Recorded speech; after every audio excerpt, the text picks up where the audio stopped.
At some point in human history, when civilization was facing its darkest moment, when World War II was tearing apart continents and threatening to destroy everything we knew, a group of scientists and engineers embarked on a project so ambitious, so technically impossible, that even today, 80 years later, it is difficult to fully grasp the magnitude of what was accomplished.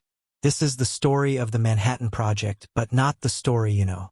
This is the story of a machine that should never have worked, built with a metal that should never have been used, operated by people who should never have succeeded. This is the story of the silver Calutron system, 14,700 tons of impossible engineering that changed the course of human history forever. Before we continue with this extraordinary journey, if you appreciate fascinating stories about engineering and history that changed the world, subscribe to the channel and leave the time you're watching this documentary in the comments. Now let's dive into this incredible story. To truly understand the engineering insanity behind the Calutron system, we must first go back in time to the early 1940-somethings, when the scientific world began to comprehend something terrifying and wonderful at the same time. Nuclear fission was no longer just theory. It was real, it was possible, and it had the potential to release an amount of energy that defied the human imagination. When scientists realized that uranium could be split, releasing enough energy to power entire cities or destroy entire nations, a silent and desperate race began. The problem was seemingly simple, but in practice, it posed one of the greatest engineering challenges humanity had ever faced. Natural uranium, that found in the Earth's crust, is composed primarily of two isotopes. Uranium-238 accounts for over 99% of natural uranium. Uranium-235, the isotope that can sustain a chain reaction, accounts for only 0.7%. Imagine trying to separate two nearly identical grains of sand on an entire beach. Now imagine that these grains are invisible to the naked eye, they are chemically identical, and the only difference between them is a mass so small that it defies any separation method known to science at the time. Scientists knew what they needed to do. They needed to take natural uranium and concentrate the uranium-235 until it reached at least 80% purity. But how? How do you separate atoms that are practically twins? The answer came from a physicist named Ernest Lawrence at the University of California, Berkeley. Lawrence had already invented something called a cyclotron, a machine that used powerful magnetic fields to accelerate charged particles into ever larger circles. He realized that the same principle could be used to separate isotopes. If you ionize uranium atoms, giving them an electric charge, and then launch them through a powerful magnetic field, the lightest atoms, uranium-235, will curve into a slightly different radius than the heaviest atoms, the uranium-238. The difference was tiny, but it was there. Lawrence named his machine Calutron, a combination of the words California, University, and cyclotron. The concept was elegant in theory. In practice, it was an engineering nightmare. To create a magnetic field strong enough to separate these isotopes, you'd need huge electromagnets, and electromagnets need conductive wires. In normal times, this wouldn't be a problem. You would simply use copper, an excellent electrical conductor and relatively abundant. But these were not normal times. It was 1942, America was at war, and every gram of copper was being diverted to the production of ammunition, electrical wires for warships, components for airplanes. There was no copper available. Absolutely none. That's when someone came up with an idea that was simultaneously brilliant and completely insane. What if we used silver? Silver is an even better conductor than copper. In fact, it is the best electrical conductor of all known metals. The problem was obvious. Where would you get enough silver to build gigantic electromagnets? The answer came from an unlikely place: the United States Treasury. The U.S. government maintained a strategic silver reserve, stored in deep vaults, designed to ensure the country's monetary stability. This silver represented billions of dollars in value, was the foundation of trust in the American financial system, and was locked away with the tightest security imaginable. Colonel Kenneth Nichols, one of the military officers in charge of the Manhattan Project, was assigned to do the unthinkable: borrow tens of thousands of tons of silver from the United States Treasury. Nichols scheduled a meeting with Undersecretary of the Treasury Daniel Bell. The ensuing conversation went down in history as one of the most surreal moments of World War II. Nichols explained that he needed a substantial amount of silver for a project classified as of critical national importance. Bell asked how much. Nichols replied that he would need about 6,000 tons. Bell looked at him for a long moment and said something that has become legendary. At the Treasury, we don't talk about tons of silver, we talk about troy ounces. This difference in perspective perfectly illustrated the gulf between the financial world, where every ounce of precious metal was meticulously counted and recorded, and the world of war engineering, where materials were measured in tons and consumed at unimaginable rates. In the end, what was borrowed was not 6,000 tons. There were many more. By the time everything was accounted for, the Manhattan Project had borrowed 14,700 tons of pure silver from the United States Treasury. To put this in perspective, this represents over 470 million troy ounces, with a value even at the time easily exceeding $300 million. In today's values, adjusted for inflation and the modern price of silver, we're talking billions and billions of dollars worth of precious metal. But getting silver was just the first challenge. Now came the really insane part, turning 14,700 tons of silver bars into functional components of electromagnets. The silver arrived in massive bars, each weighing approximately 40 kilograms, transported in armored trucks under armed guard 24 hours a day. The bars were taken to Oak Ridge, Tennessee, where the government had hastily built an entire town dedicated to uranium enrichment. Oak Ridge did not exist on the maps. It was a ghost town, inhabited by tens of thousands of workers who had no idea what they were actually building. The process of transforming silver bars into wires and plates for the electromagnets was, in itself, an engineering feat. The silver needed to be cast, further purified to ensure maximum conductivity, and then shaped into specific shapes. Some components were square bars, others were flat plates, and some needed to be wound into gigantic coils. The heat generated during smelting was so intense that special furnaces had to be built. The liquid silver glowed with an incandescent white light, and workers wore heavy protective gear to prevent severe burns. Each Calutron was an extraordinarily complex machine. Imagine an arc-shaped vacuum tank, approximately 5 feet in diameter, made of stainless steel and hermetically sealed. Inside this tank, the air needed to be removed until it created a near-perfect vacuum, because any air molecule could collide with the uranium ions and ruin the separation process. Around this vacuum tank, coiled like a giant serpent, were the electromagnets made of silver. These magnets needed to generate magnetic fields of extraordinary intensity, something on the order of a Tesla or more, which at the time was considered extremely powerful. But here's where engineering became truly insane. A single Calutron was not enough. Not 10. Not 100. To produce uranium enriched in useful quantities, you needed hundreds of them, operating simultaneously 24 hours a day, 7 days a week. And because the separation process was so inefficient, the Calutrons were organized into stages.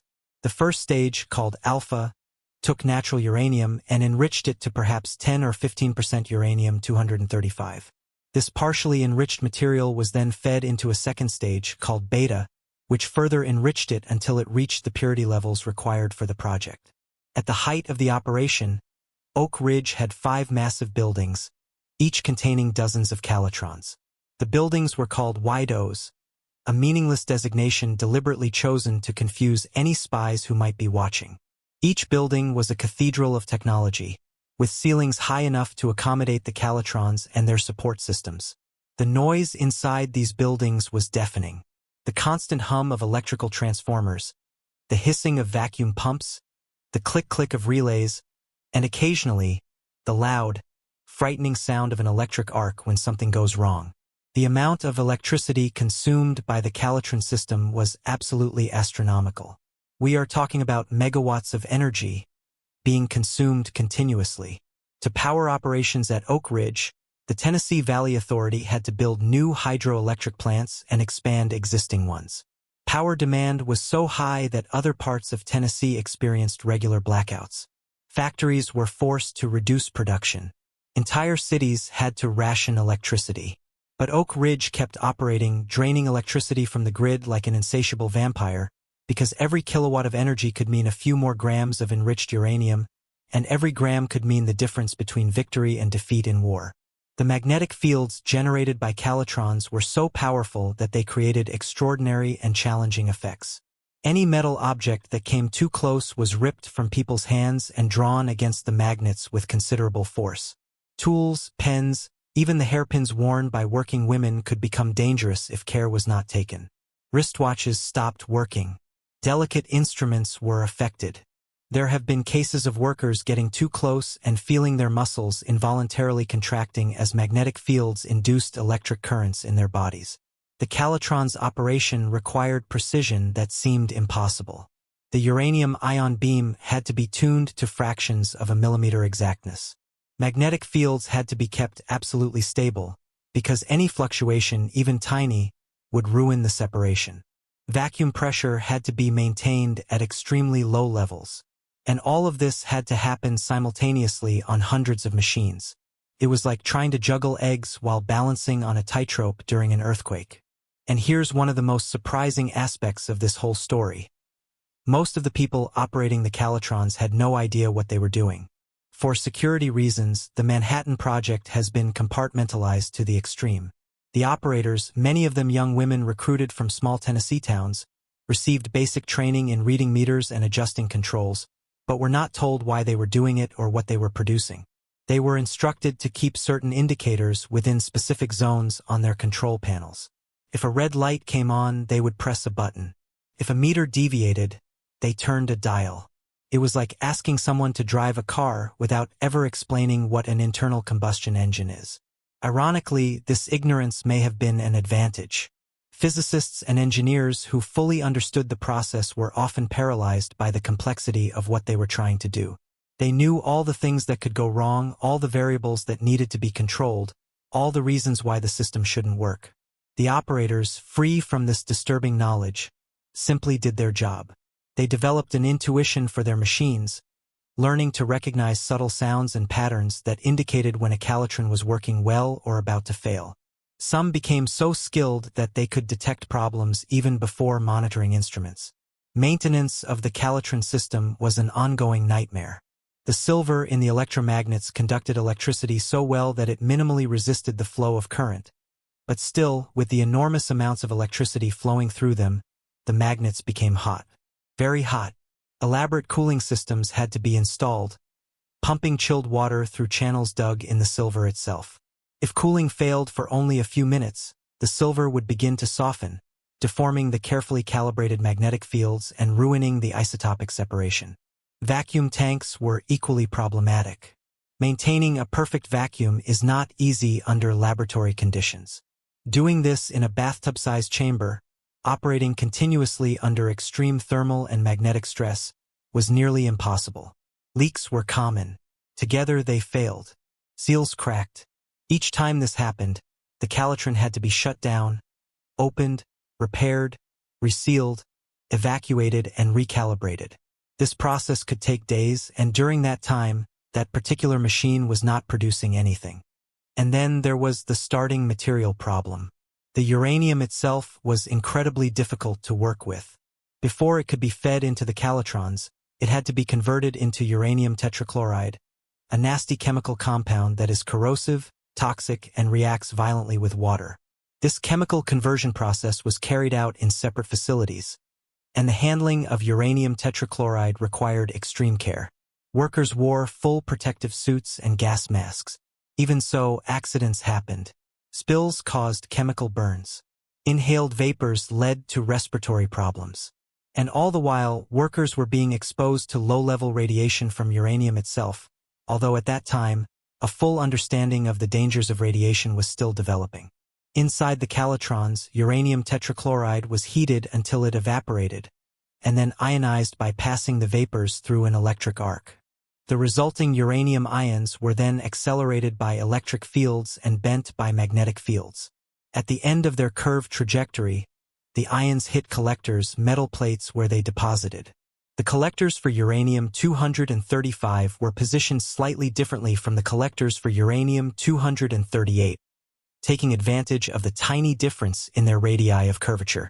After hours of operation, a thin layer of enriched uranium would accumulate in the appropriate collectors. This layer had to be scraped off carefully, chemically dissolved, purified and processed to the next stage. The rate of production was painfully slow. A single Calutron operating for a full day could produce only a few grams of enriched uranium. To produce the kilograms needed for the project's objectives, hundreds of Calutrons had to operate for months. And remember, this was just the first stage. The alpha stage material was not yet enriched enough. It had to pass through the beta stage, another set of Calutrons, for further processing. The complete process, from natural uranium to final spec material, took months of continuous operation, consuming extraordinary amounts of electricity, requiring constant maintenance, and employing thousands of people. The financial cost of the Calutron system was almost incomprehensible. In addition to the value of the silver itself, there were the costs of building construction, equipment installation, electricity generation, worker pay, and ongoing maintenance.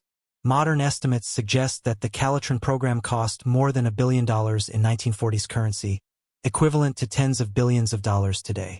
It was one of the most expensive engineering projects in human history up to that point, and it was being carried out in complete secrecy, without public oversight, without democratic debate, simply because a group of scientists and military leaders decided it was absolutely necessary.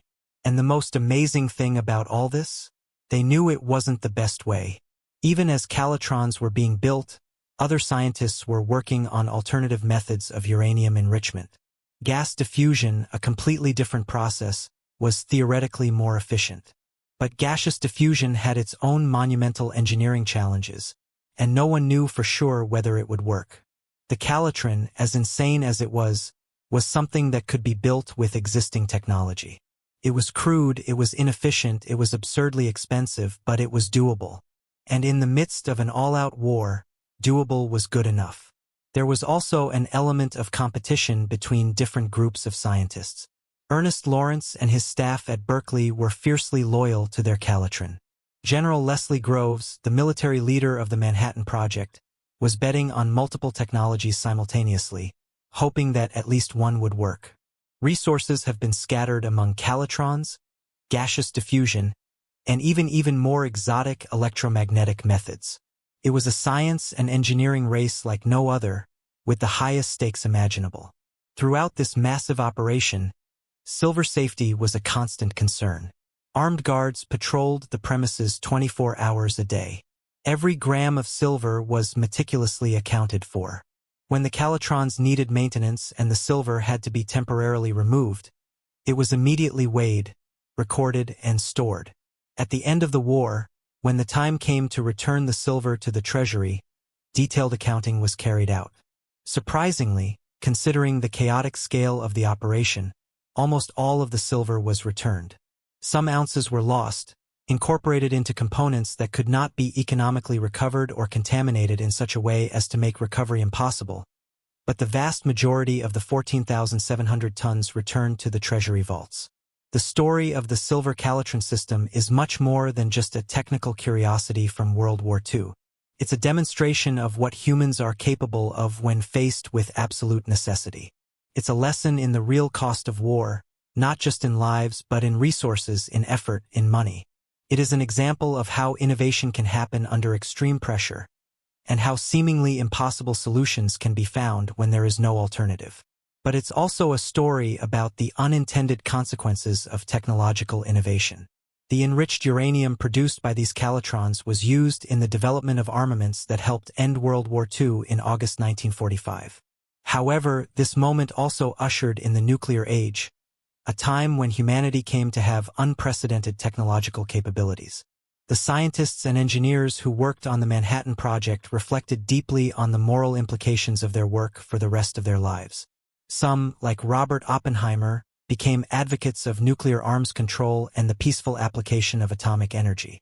Others continued to believe that they had made necessary choices in the face of extraordinary circumstances. The silver Calutron system represents a unique moment in the history of technology. It was a brute force solution to an extremely delicate problem. It was engineering at its most audacious and desperate. And it worked. Against all odds, despite all the challenges, no matter how insane the engineering, it worked. The uranium was enriched. The project has been completed. The war is over. And the world was never the same. Today, calutrons are obsolete.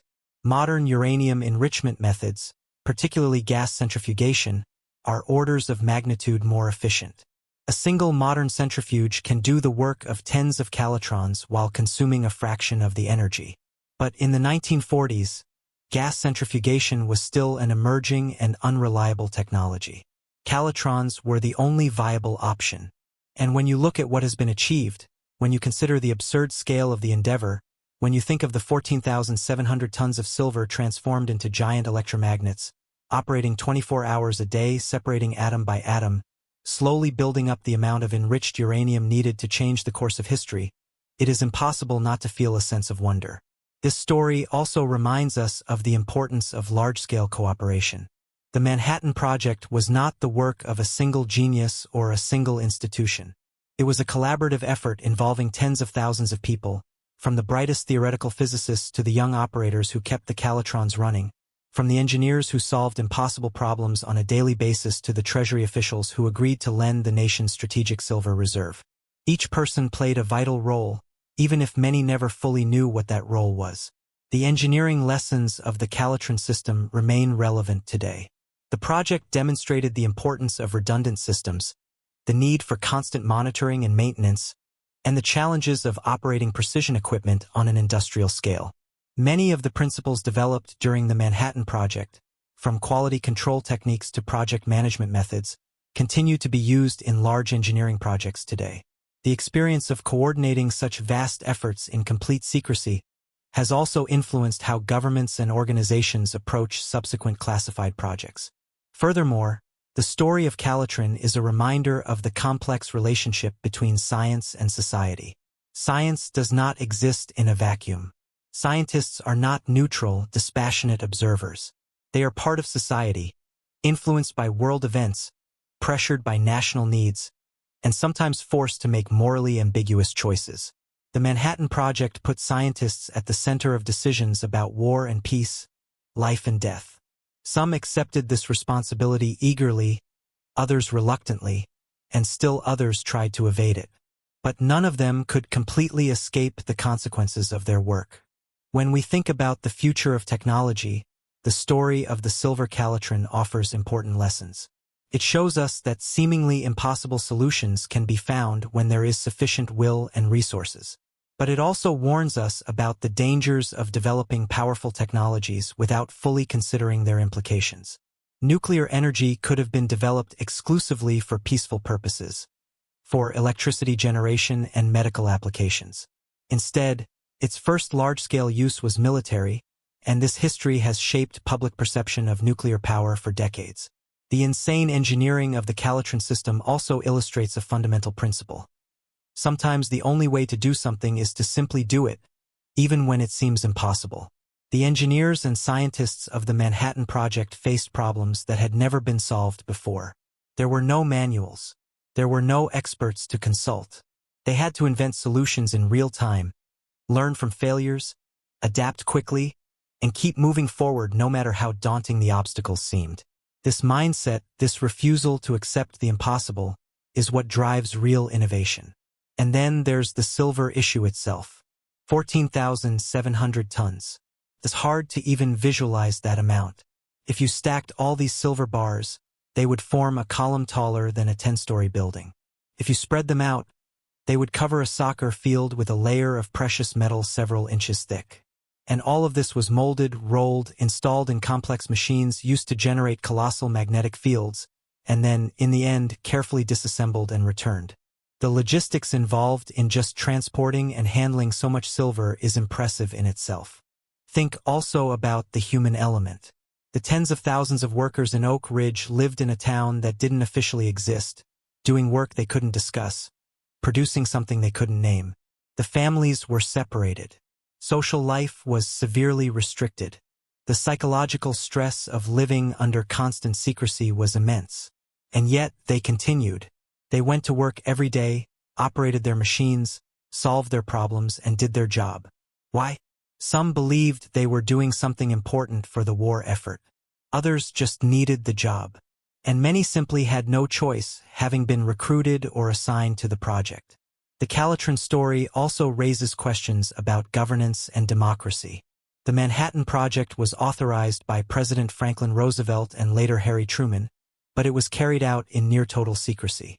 The United States Congress approved funding without fully knowing what it was for.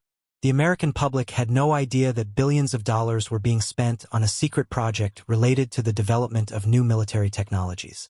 Only after the project was completed and implemented did the public learn. This precedent of large, secret government-funded projects became part of the fabric of the Cold War and continues to this day. We must also consider the environmental legacy. Oak Ridge, even today, continues to deal with radioactive contamination from the days of the Manhattan Project.